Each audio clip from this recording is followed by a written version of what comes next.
Hey guys, आज हम दक्षिण भारत के कैलाशनाथर मंदिर को देखने जा रहे हैं।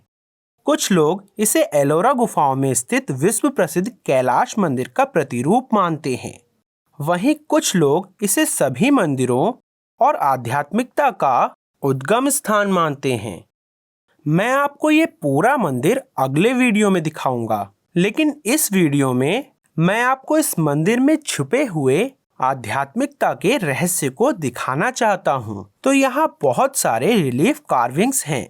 उनमें से मैं आपको यह वाला दिखाने जा रहा हूँ। ठीक है, आपकी आंखें अपने आप ही इस बीच में बनी आकृति पर जाती हैं। यह एक बहुत उत्तम कहानी है। यह भगवान शिव और अर्जुन की कहानी है और मैं आशा करता हूँ कि आप ये कहानी जानते होंगे और आपने कहानी का आनंद लिया होगा। लेकिन आप अब आगे क्या करेंगे? यहाँ आपकी नजर अपने आप ही इन जानवरों की तरफ जाती है जिनको याली कहा जाता है। अब इसके हाथों पर देखिए। देखें कि उसके हाथ क्या कर रहे हैं। एक याली का हाथ इस तरफ इशारा कर रहा है और दूसरे याली का हाथ इस तरफ इशारा कर रहा है। बिल्कुल, ये मेरे लिए बहुत मजेदार है। अब आपने इस आकृति का आनंद ले लिया और आपने इस मंदिर का भी आनंद ले लिया, लेकिन अब आप आगे क्या करेंगे? ये केवल श्रद्धा के बारे में नहीं है। ये शेर आपको अंदर जाने का इशारा कर रहे हैं। चलिए देखते हैं कि यहाँ अंदर क्या है। तो आप देख सकते हैं कि यहाँ एक व्यक्ति के बैठने के लिए जगह बनी हुई है और यह एक एकांत स्थान है, तो आपको बाहर से कोई नहीं देख सकता। तो यह स्थान ध्यान लगाने के लिए एकदम सही है। चलिए अब देखते हैं कि दूसरी तरफ क्या है। क्योंकि यह याली इस तरफ इशारा कर रहा है।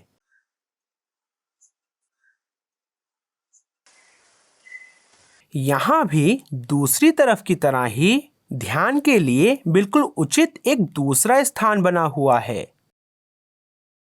ये याली हमें यही बता रहे हैं। यह केवल श्रद्धा के बारे में नहीं है, आत्मज्ञान को खोजने की बात है। लेकिन यहाँ एक और मजेदार वस्तु है। अब आवाज पर ध्यान दें।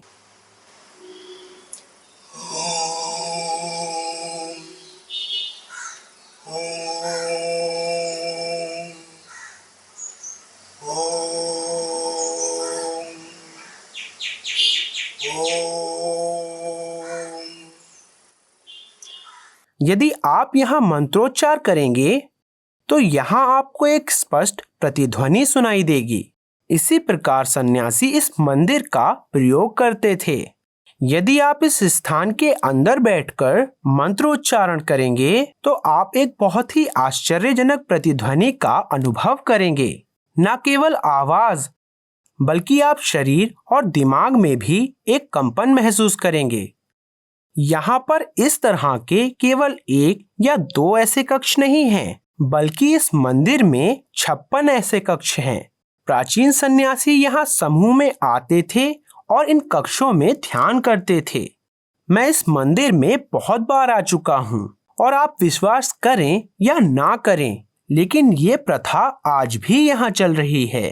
यदि आप यहाँ सुबह के समय आए या किसी अलग समय पर यहाँ ठहरें तो आप यहाँ कुछ सन्यासियों को आकर ध्यान करते हुए देख सकते हैं।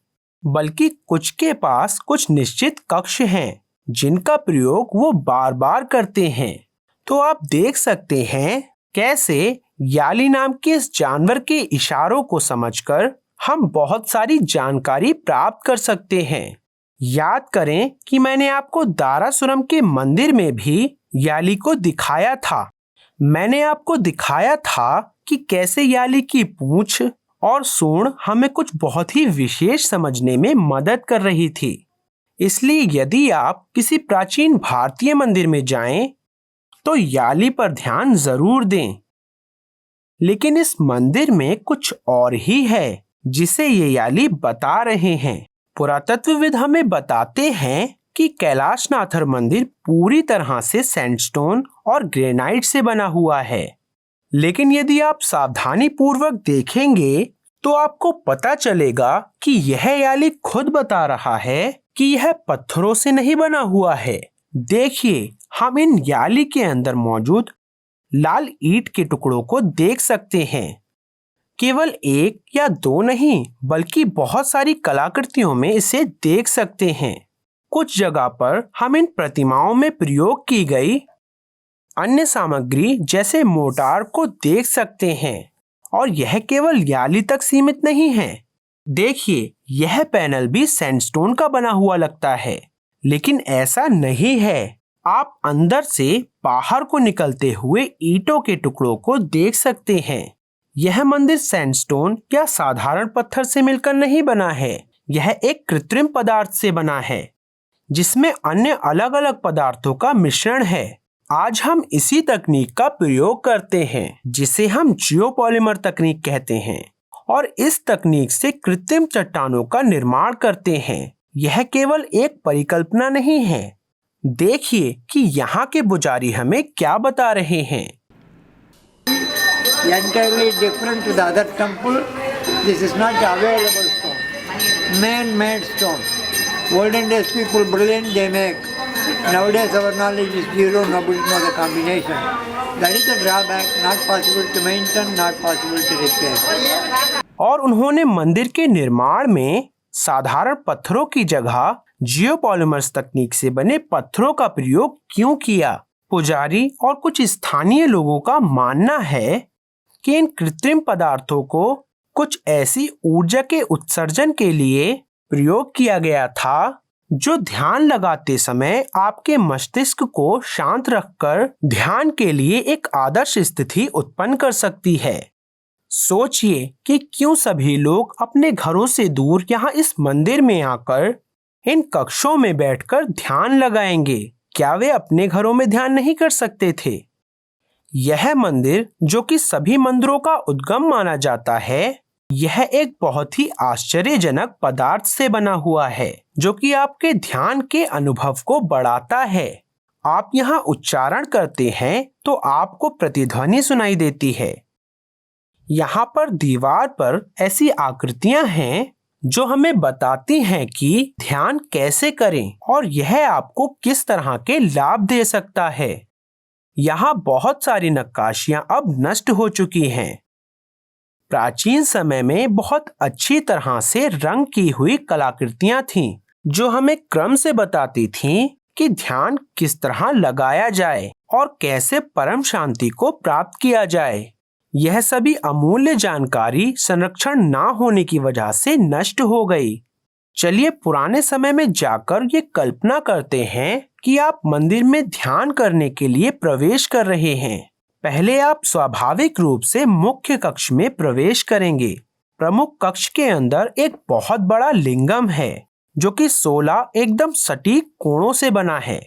यह देखने में बहुत अद्भुत है। यह चमकीले ब्लैक बसाल्ट से बना हुआ है। आप लिंगम के सामने खड़े होकर एक अलग तरह की ऊर्जा को अपने अंदर समाहित करेंगे, जो कि लिंगम से आ रही है। लेकिन इसके बाद आपको कुछ बहुत अजीब काम करने के लिए कहा जाएगा। प्रमुख कक्ष के दाएं और बाएं ओर दो बहुत संकरे छेद हैं। बायां छेद प्रवेश द्वार है। प्रवेश द्वार को मृत्यु का दरवाजा भी कहते हैं। आपको इस छेद से घुसकर जाना होगा और फिर आपको मुख्य कक्ष के चारों ओर चलना होगा। इस तरह वास्तव में आप लिंगम के चारों ओर ही चल रहे हैं और फिर आपको निकास द्वार से सिकुड़कर बाहर निकलना होगा, जो कि काफी छोटा है। यह दरवाजा जन्म दरवाजा या जन्म की सुरंग कहा जाता है। जब आप इस दरवाजे से बाहर आते हैं तो आप वास्तव में दोबारा जन्म लेते हैं और पहले की आपकी सभी चिंताओं और वजन से मुक्त हो जाते हैं। आप यहाँ पर एकदम अभी साफ की हुई स्लेट की तरह ताजा महसूस करते हैं और ध्यान की अवस्था में जाने के लिए एकदम तैयार हो जाते हैं। इसलिए प्रमुख कक्ष को संस्कृत भाषा में गर्भगृह और तमिल भाषा में करुवरई कहते हैं, जिसका मतलब होता है माँ की कोख। याद रहे कि यही एक ऐसा हिंदू मंदिर है जिसमें इस तरह का रास्ता बना है। ऐसे रास्ते कहीं और नहीं पाए जाते हैं। क्यों? क्योंकि जब आप इस रीति रिवाज से बाहर आते हैं तो आपका दिमाग तरोताजा हो जाता है और आप ध्यान लगाने के लिए एकदम तैयार हो जाते हैं। अब हमने देखा कि कैसे ये याली हमें यह बताते हैं कि केवल इस दिव्य कलाकृति का आनंद ना लें और एक तरफ बने इन जियोपॉलीमर कक्ष में बैठकर अपने दिमाग को शांत करें और आध्यात्मिक ज्ञान को प्राप्त करें। लेकिन यहाँ एक और रहस्य है जिसे ये याली छुपा रहे हैं। अब हम याली के मुंह का अवलोकन करते हैं। इनका मुंह खुला हुआ है और इनके दांतों के बीच में छेद है।